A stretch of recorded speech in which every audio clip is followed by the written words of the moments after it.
అశోక్ తేజ అంకుల్ని కొన్ని మాటలు అంకుల్ దగ్గర నుంచి విందాం. Uncle please. Thank you so much uncle, మీరు రావడం మా అదృష్టం, మీరు ఈ కార్యక్రమంలో ఉండడం మా అదృష్టం. అందరికీ నమస్కారం. మిమ్మల్ని అందరిని చూస్తుంటే నేనే పాటగాడిని కాదు కదా,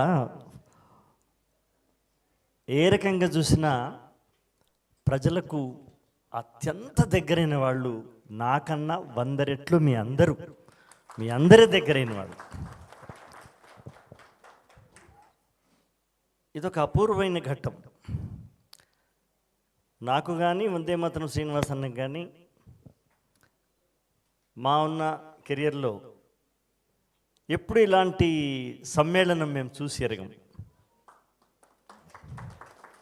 అసలు ఈ ఆలోచన ఏ ముహూర్తంలో వచ్చిందో, అది ఎవరికి వచ్చిందో నాకు తెలియదు, కానీ అది బిగ్ టీవీ అజయ్ గారికి వచ్చిందా, లేకపోతే big sister, big daughter, big everything my mother మధుప్రియకి వచ్చిందా నాకు అర్థం కావట్లేదు.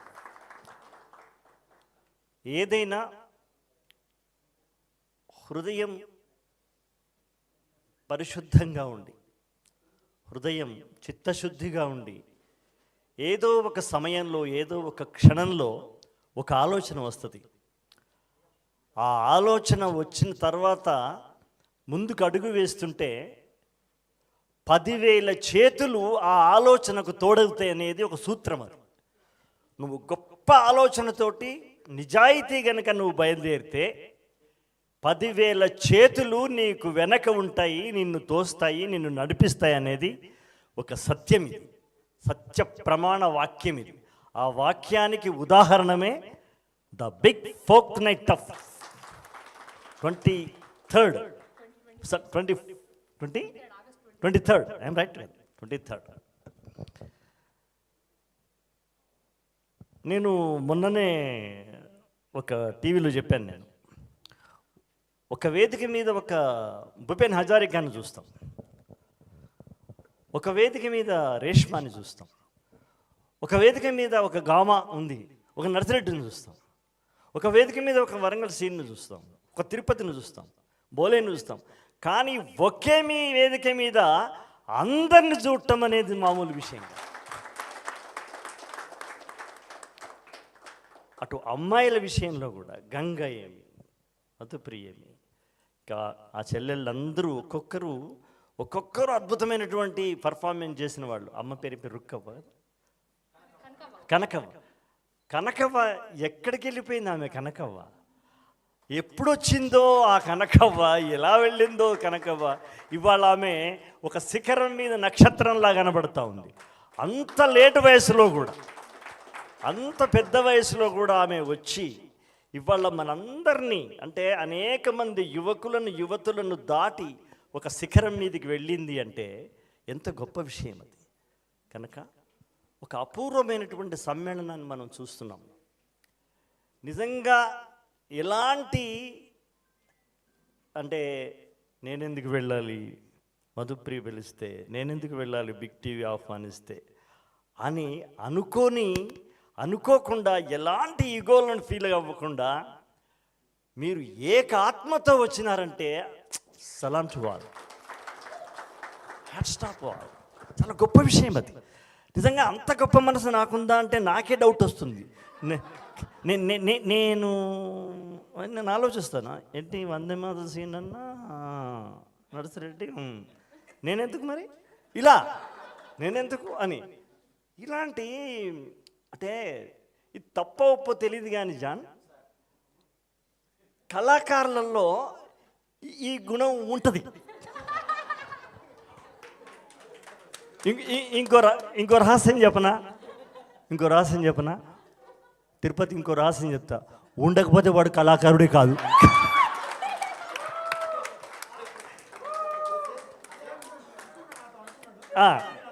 అలా ఉండకపోతే కళాకారుడే కాదు. అంటే ఆ అది చూసావా, అదే మనల్ని ముందుకు నడిపించింది. ఎస్, నేను సీనన్న కంటే నేనెందుకు బాగా పాడలేను అనుకున్న నర్సిరెడ్డి, మేము మేము తుఫానులా వీస్తున్న కాలం లోపల ఒక అందమైన పువ్వులాగా, ముద్దబంతి పువ్వులాగా వచ్చినవాడు నరసన్న మా దగ్గరికి, నర్సిరెడ్డి. కానీ ఫ్లవర్ అనుకున్నావా, వైల్డ్ ఫైర్ అంటారే, అలా అలా మారిపోతారన్నమాట. ఇలా మనకు ఈగో ఉంటుంది, దాన్ని ప్రొఫెషనల్ ఈగో అంటాడు. అది ఒక హద్దులు దాటకపోతే ప్రమాదం లేదు. ఎందుకంటే నేను ముందుండాలి అనుకోవడంలో తప్పేముంది. ఇప్పుడు సినిమా ప్రపంచంలోకి మేము వస్తున్నప్పుడు, అది సీనన్న కావచ్చు, నేను కావచ్చు, ఇంకెవరైనా కావచ్చు, వస్తున్నప్పుడు అక్కడ పలానా ఆయన ఉన్నాడా, నువ్వేమీ చేస్తావు ఆయన కంటే ఎక్కువ, నువ్వు ఆయన కంటే ఎక్కువ ఏమి రాస్తావు, నువ్వు ఏమిరా అశోకు, నువ్వు ఏమి రాయగలవు, పలానా ఆయన రాస్తాడు, పలానా ఆయన రాస్తున్నాడు, పలానా ఆయన కూడా రాస్తున్నాడు, నువ్వేమి రాయగలవు అని మన ఎన్ని వెక్కిరింతలు, ఎన్ని ధిక్కరింపులు. కానీ నాదేదో నేను రాస్తా, నేను పలానా ఆయన లాగా ఎందుకు రాస్తాను, నా లాగానే నేను రాస్తాను అనుకుని నేను వాళ్ళకంటే ఏం తక్కువ, కిసీసే కమ్ నహి అని అనుకున్న వాళ్ళమే మన అందరం కూడా, వాద్యకారులతో సహా అందరూ కూడా, మనం కూడా ఎస్ ఐ విల్ డూ, నేనెందుకు చేయలేను అనుకున్నందుకు మాత్రమే మనం ఇవాళ మన స్థాయిలలో, మన స్థానాలలో మనం ఉన్నాం. ఎక్కడ సీనన్న, ఎక్కడ ఎర్ర సైన్యం, ఎక్కడి కథ, ఏం కథ, నాకన్నా ఎప్పుడో ఆయన వచ్చి సంగీత దర్శకుడు అయినాడు. చాలా భయంగా వెళ్ళాను. అంతకుముందు పరిచయం ఉన్నా, ప్రజానాట్యమంలో పరిచయం ఉన్నా, సీనన్న మరి ఇప్పుడు ఎలా ఉంటాడు, ఇప్పుడు నేను పోయి రాస్తున్నాను ఎలా ఉంటాడు, ఇలా ఇవన్నీ ఉంటాయి. కానీ అడుగు ముందుకే వేయాలి. బహుశా మనందరినీ కలపడానికి ఆలోచించిన అజయ్ గారు కావచ్చు, మధుప్రియ కావచ్చు, ఇంకా ఎవరైనా కావచ్చు, ఈ నిర్వాహకులు ఎవరైనా కావచ్చు, వాళ్ళకు కూడా ఈ సందేహం ఉండి ఉంటుంది. అవును సరే, మధుప్రియ సరే, నేను సరే, మేము పిలుస్తాము, మరి తిరుపతి వస్తాడా, తిరుపతి వస్తే బోలే రాకపోవచ్చేమో, క్యా బోల్తే భయ్ బోలే నయా దేవతకి, ఇలా అనేకమైన సంకోచాలు, సందేహాలు వచ్చి ఉంటాయి. కానీ వాటినన్నింటినీ పూర్వపరం చేసి పక్కన పెట్టి ఇవాళ మనల్ని ఇంతమందిని నోవటల్లో కలపడం అంటే చాలా గొప్ప సంఘటనగా నేను భావిస్తాను. లైఫ్లో it is the first time in my life, నా జీవితంలో ఇది మొదటిసారి. బిగ్ టీవీ, నేను big salutes to you sir.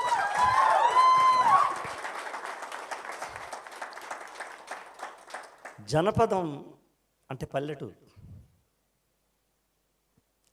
పల్లెటూరు నుంచి వచ్చినటువంటి పాటగాళ్ళం మనం. ఒకవేళ నగరంలో పుట్టి పెరిగినా మన అమ్మా నాన్నలో బహుశా పల్లెటూరులో ఉండుంటారు. మూలాలు వాళ్ళే, మూలాలు పల్లెటూరు, పల్లెటూరులోంచి పుట్టిందే పాట. పల్లె ఈజ్ ఈక్వల్ టు పాట. అలాంటి పల్లెటూరులోంచి మనం బయలుదేరి, ఎవరి దారిలో వాళ్ళం బయలుదేరి ఇవాళ ఇలా ఉన్నాం. ఒక నర్సిరెడ్డి, ఒక వరంగల్ సీను, ఇద్దరు కలిస్తే మహా కష్టం. దాంతోపాటు బోలే, దాంతోపాటు తిరుపతి, దాంతోపాటు మధుప్రియ, అక్కడ పోతే గంగ, అక్కడ పోతే కనకమ్మ, అక్కడ పోతే Vimalakka. What is the great thing అబ్బా, ఇదంతా ఎట్లా సాధ్యమైంది ఇది? ఎవరి ఆకాశం వాళ్ళదే. సీనన్న ఇంటికి పోతే సీనన్న ఆకాశం సీనన్నదే, సీనన్నే అక్కడ ఒక్కడే సూర్యుడు. నా దగ్గరకు వస్తే నా ఆకాశం నాదే, నేనే సూర్యుడిని. కానీ ఇందరి సూర్యుళ్ళని బిగ్ టీవీ అనే ఆకాశంలో కనిపిస్తేటువంటి ఆలోచన, ఇది ఎప్పుడు ఎవ్వరు ఎన్నడూ చేయనటువంటి సాహసం ఇది. ఆ సాహసం వల్ల సత్యంగా మన ముందు కళ్ళకి కనపడతాం. మన మూలాల్లోకి మనం వెళ్ళిపోవడమే మన జానపదం అంటే. జానపదం ఎక్కడో లేదు, మానవుని యొక్క మూలంలో ఉంది, మనిషి ప్రయాణంలో ఉంది. ఎక్కడో ఒక బాధ కలిగినప్పుడు ఆ బాధ మూలుగుల్లోంచి వచ్చినటువంటి మాట పాటైంది. ఎక్కడో పనిచేస్తూ అలసిపోయినప్పుడు ఆ అలసట పోగొట్టుకోవడానికి ఆడే ఊపిరి లోపలనే ఒక లయ పుట్టింది. ఆ లయలోంచి పాట పుట్టింది. పాట ఒక కేక లాంటిది, ఒక ఆక్రోషం లాంటిది, ఒక హాయి గొలిపే జోల లాంటిది. అమ్మ జోలకు నేలమ్మ జోల పేరే జానపదం. ఆ జానపదాన్ని మనం ఇవాళ ఎల్బీ స్టేడియం లోపల మనం అందరము చూపించబోతున్నాం. ఆ తల్లి బిడ్డలం మనం. జానపదమ్మ అనేటువంటి ఒక తల్లికి మనం ఇంతమంది కూతుళ్ళము, ఇంతమంది కొడుకులము ఒకే వేదిక మీదకి రావడం అనేది ఈ నేల, ఈ హైదరాబాదు నేల చేసుకున్న అదృష్టంలాగా భావించాలి. Yes, it is lucky of land, we are the soil of sons. మనం ఒక భూమిపుత్రులమంతా ఒక వేదిక మీద కలుస్తున్నది భూమి ఆనందపడేటువంటి లక్షణం ఇది.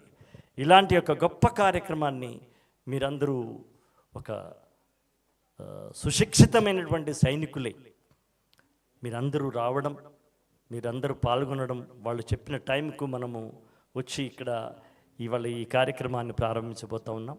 ఇది చాలా సంతోషమైన విషయం. రేపు ఇదే స్ఫూర్తితో, ఇదే దీప్తితో, ఇదే ఉత్సాహంతో, ఇదే ఉరకలు వేస్తున్న పరుగులు తీస్తున్నటువంటి ఆ వయోవేగంతోనే రేపు 23వ తారీఖు నాడు కనుక ఒక విజయవంతమైనటువంటి స్వప్నాన్ని మనం చూపించినామంటే నాకు తెలిసి రేపు మీరు చేయబోతున్నది ప్రతి రాష్ట్రంలో కూడా ఒక్కొక్కరికి ఆలోచన పుట్టించేటువంటి అవకాశం ఉంది. ఎవ్రీ స్టేట్లో నాకు తెలిసి మైకేల్ జాక్సన్ ఉన్న స్టేజ్ మీద ఇంకో గాయకుడు వచ్చి పాడినట్టుగా నాకు అది దాఖలాలు లేవు. భూపెన్ హజారికా రాలేదు ఎప్పుడు. భూపెన్ హజారికా వేదిక మీద మైకేల్ జాక్సన్ కూడా రాలేదు, సోనా సిస్టర్స్ కూడా రాలేదు, ఇంకెవరూ రాలేదు. కానీ ఒక్కొక్కరు మిమ్మల్ని చూస్తుంటే ఒక్కొక్కడు ఒక మైకేల్ జాక్సన్ అయ్యా మీరు, ఒక్కొక్కరు ఒక రేష్మాలయ్యండి. మనకేం తక్కువ? వాడి జీవితానికి వాడు మెగాస్టార్ కావచ్చు, సూపర్ స్టార్ కావచ్చు, ఇంకేదైనా స్టార్ కావచ్చు. మన జీవితానికి మనం కూడా స్టార్స్మే. We are people stars, nothing but we are people star, we are folk stars. అసలు ఫోక్ స్టార్స్ అనేక స్టార్స్ నైట్ జరుగుతాయి కదా, ఇది ఫోక్ స్టార్స్ నైట్ అని చెప్పి మనం రేపు రెండవ క్యాప్షన్గా తీసుకునేటట్టు the big folk stars night. ఇలాంటి ఒక గొప్ప ఆలోచనకు శ్రీకారం చుట్టిన వాళ్ళందరినీ అభినందిస్తూ, ఇందులో నన్ను కూడా పెద్ద ఆయనలాగానో లేదా మా అందరికంటే చిన్నవాళ్ళలాగాను, అంటే హైట్ చిన్నవాళ్ళలాగాను భావించి నన్ను ఇందులో ఇన్వాల్వ్ చేసినందుకు చాలా సంతోషం, శుభాకాంక్షలు తెలియజేస్తున్నాను. ముఖ్యంగా మనమందరం ఒక ఎత్తు అయితే వందే మాత్రం సీనియర్ చాలా సీనియర్ ఆయన దాసరి నారాయణరావు గారు సీనన్న కోసం వెయిట్ చేసినటువంటి టైం చూశాను నేను. దాసరి నారాయణ వెయిటెడ్ ఫర్ సీనన్న. అందరం కూర్చున్నాం, సీనియర్ సార్ సీనన్న పలానా దగ్గర ఉన్నాడు, ఆయనకి చెప్పడానికి లేదు. సీనన్న కోసం దాసరి గారు వెయిట్ చేశారు. దాసరి గారి కోసము ఎన్టీఆర్ ఎదురు చూసిన రోజులను చూశాను, దాసరి గారు సీనన్న కోసం ఎదురు చూసిన రోజులు కూడా చూశాను. అలాంటి సీనన్న పెద్ద మనసుతోటి ఇక్కడ మనందరితోటి కలిసి మెలిసి మనలో తానొకడై తనలో మనల్ని దాచుకొని వచ్చి మనతో పాటు ప్రయాణం చేస్తున్నందుకు ప్రత్యేకంగా నేను సీనన్న అంటే ఇక్కడ మనందరికి దాదాపుగా పెద్దవాడు, నేను కూడా పెద్దోడిని, మనందరికన్నా పెద్దవాడు సీనన్న. కాబట్టి ఆయన మనకు సహకరిస్తున్నందుకు సంతోషపడుతూ, మిత్రులారా మీరు ఇంకా మేము అంతో ఇంతో ఏదన్నా ఇప్పుడు బోలే పాడుతుంటే నాకు కోరస్ అన్న వాడతా కావచ్చు, కానీ మీరు వచ్చి ఒక కోరస్ లాగా ఒక టిమ్టీ అని కొట్టమంటే మాత్రం నాకు వేళ్ళే కదలు. చాలా మీ సహకారం లేనిదే పాట లేదు, మీ సహకారం లేనిదే ఆట లేదు, మీ సహకారం లేనిదే మాట లేదు. మీరు మిమ్మల్ని మా నరాలలో ఉన్న రక్తధ్వనికి ప్రతిధ్వనులు మీరు. అలాంటి గొప్పవాడు. మా ఊపిరి కోశాలకి మీరు ఆక్సిజన్ అందించేటువంటి ఒక గొప్ప నిధులు మీరు. కాబట్టి మిమ్మల్ని నేను ప్రత్యేకంగా అభినందిస్తున్నాను. మీరందరూ కూడా ఇదే స్ఫూర్తితో పాల్గొనాలని కోరుకుంటాను. సరిపోయిందా? ఓకే, ఎక్కువ